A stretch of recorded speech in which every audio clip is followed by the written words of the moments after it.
A very good day to all traders. This is Rain. I'm the founder of Forex Academy Private Limited. So this week market analysis, let's look at CAD Yen. Yes, CAD Yen. So if you are receiving this on Monday, that means you're a subscriber and this is extended to you. Thank for your support for the past 2 years. Alright, on the Canada Yen, on the daily chart, the market is going into a consolidation. Alright, however, over here there is a break and close below the previous low, giving a signal that a higher tendency of moving downwards, although the movement might not have confirmed on the daily chart.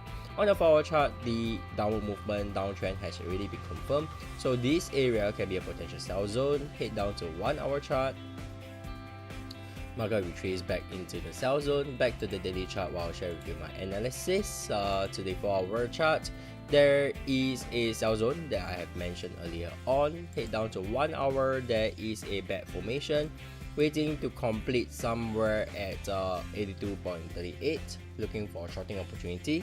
So that's all I have for you today. Remember, always plan your trade and trade your plan, and I will see you soon on the next video.